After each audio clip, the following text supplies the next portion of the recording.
having a backup. It says recording, so let's trust that it's actually. 1999, I think it was. Welcome to episode 3 of the Fakefluencers behind the scenes. And today we are doing this on Zoom, and we are having my co-producer Rich Tella with us. But however, it says Tom Gillespie on his little screen there. Yeah. If you have seen the first and second episode, you know why. Otherwise, maybe you will learn it along the way. Also, today we have with us Don Thomas. And Don, how are you? Who are you? I am very well, thanks. So I am a bit of an IT nerd and a cryptocurrency one in particular. So I'm a blockchain solution architect, and I work in cryptocurrency and blockchain as a direct response marketing specialist, really. And you might wonder, why is Dan joining us today? And actually, we're going to do it reverse, because the first and second episode of the vlog, it has been me and Rich speaking and asking questions and getting the story onwards, whilst today Dan is hosting us. So. Yeah, and before we dig in, I just want to thank a few people, newcomers and what have you. So on social, a big shout out to Sari, Crypto Roller, Joe Miller, My Tokyo Pen, and JF Studios on Twitter. On Instagram, big shout out to Crypto Sizzle, Coins Capture, Crypto Svet, and Crypto Wealthy. And of course, welcome to all the new email subscribers and the guys and girls on Discord. So with that said, thanks a lot to all of you guys for getting involved and joining in the story. But most curiously, Dan, I'm curious, what attracted you to join in this madness? Well, when you're involved in the space for a while, as I'm sure all the watchers will know, there's a lot of scams out there. It's non-stop scammers, it's non-stop people faking stuff left, right, and center. So the entire concept of the film, looking at how people investigate that, looking at that side of it, just appealed to me. Welcome. Much appreciated for you getting involved. It's really, really fun to see what we can achieve together. So obviously you guys are non-stop, running 100 different things at once. Start with the production side of it. How are things going with regards to that? It's going good. Lately we have had 2 scenes that has been shot, and these has been 2 magnificent scenes. We visited and had shot a mining facility scene, and we visited the location itself was a smelting plant. It was built in the 16th century, so it has some good over 500 years on its back, and the ambience there is just fantastic. And nowadays there is a crypto mining facility, and we had some footage shot there, and it was one of the most interesting places I have been to recently in Sweden, so it was great.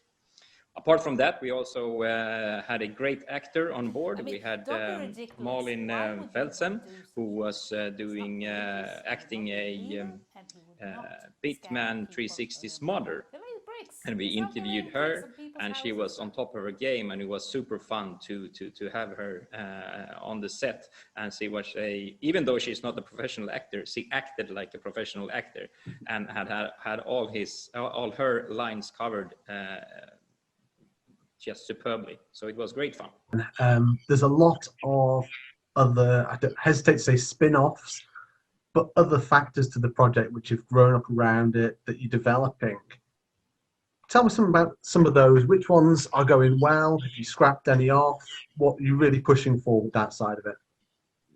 Most recently, of course, Scooter Coin. So Bitman 360 created a Scooter Coin, which is a fictional coin, but it actually just a week or 2 ago became a real mineable cryptocurrency, a fork of Litecoin.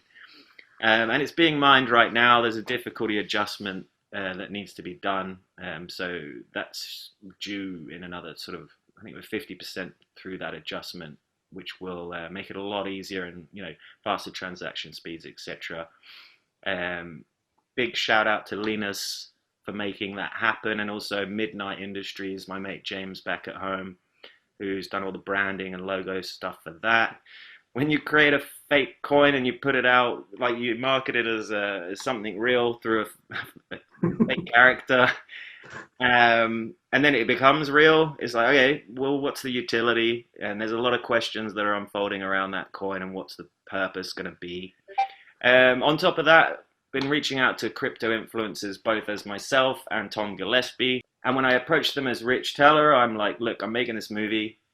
I want to interview as this character, Tom Gillespie, completely open and transparent with the story, and getting some really positive feedback. On Yavin of Cointelligence is on board. We'll shoot an online scene with him next week, where Tom is basically going to quiz him a little bit about Bitman 360 and the scooter coin stuff, which, like, again, it lends this layer of reality to the whole thing, with it being documentary format.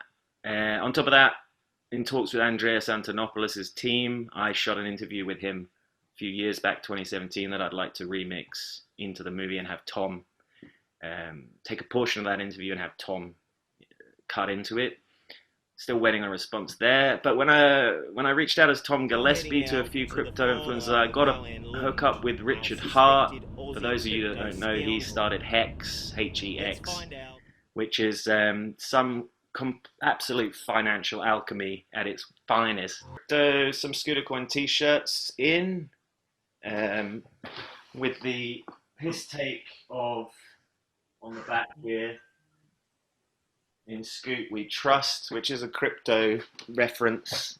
We put out a Bitman Scooter Coin video at the same destination we shot the scene with Tom when he found the Scooter Coin facility, which Mikael was talking about earlier on. We put out a video of Bitman doing a bit of a tour of his facility. Finally, somebody has made a fake account of Bitman 360, which suggests that there's some value in what he has to say if someone thinks that they can go around impersonating him and trying to extract funds from people. Lends another layer to the entire fakeception. When you are, because you're playing obviously yourself, well, not playing yourself, you are yourself, but then you're playing Tom and Bitman 360 as well, and you're portraying those characters in social media online and occasionally to other real world crypto people. Do you find it hard to keep that separation between them? Right, now I'm talking to this person, they know the full story. Now I'm talking to this person, they don't, so I'm character X. It's getting harder. The more engagement the characters get, of course. I've noticed that over the last week or two, actually.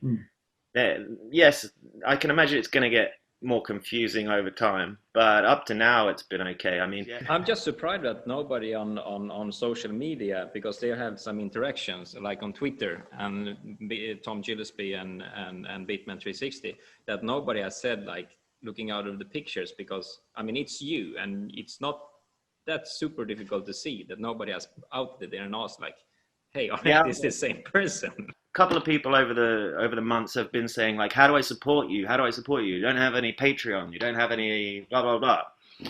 So Bitman 360 made some videos about Nexo.io, which were a complete piss take. If you want, you can check them out online. And he ended up getting sent a t-shirt. I don't have it here, but he got sent a t-shirt by them guys, even though they clearly didn't watch the video because it was a complete poke at them. So anyway, but I used the service for a year, and I'm pretty stoked with what they do. They're about to pay out $6-7 million to their token holders as a dividend. I like their model, and so set up an account with them guys to, should there be any support up ahead for this project. And that also is a nice bridge because they have, euro and dollar accounts as well as a bunch of crypto accounts as well, and stable coins and what have you. No Scooter Coin yet though, but I've got a feeling it's coming. So we can all buy Scooter Coin soon and then donate that back to the project as a little circular economy investment. These side little projects are not just throwaway marketing campaigns, are they? You've actually gone out there and built Scooter Coin as a real token, and you plan on it working as a real token for something. Yeah, I mean, why not? If you're gonna make a movie and put a lot of energy behind marketing it and what have you, like, why not invite a bunch of people to join in and come for the ride? But isn't it great that you start off by writing a script about a movie that involves fake, and then you end up creating an actual cryptocurrency for it? I mean, that's being the ultimate fakeness of it, isn't it? I mean, so People at home watching this video, what's the single best way for them to go out and help the project now? the single best way to help us with this movie, if you're interested, is definitely to share the link to these vlogs, because here it's what combines the project itself. And also, the more people we get in here, the more people can understand what we're doing. When sharing it, don't tell people that it's fake. Exactly. We have been pushing for it in the first and second episode, and we always have been whispering because it's kind of a secret. Then you can maximum share it with, is it 10? Is it 10, Rich? 30 people. 30. Okay. But yeah, all right. Until next time. Until next Thanks, time.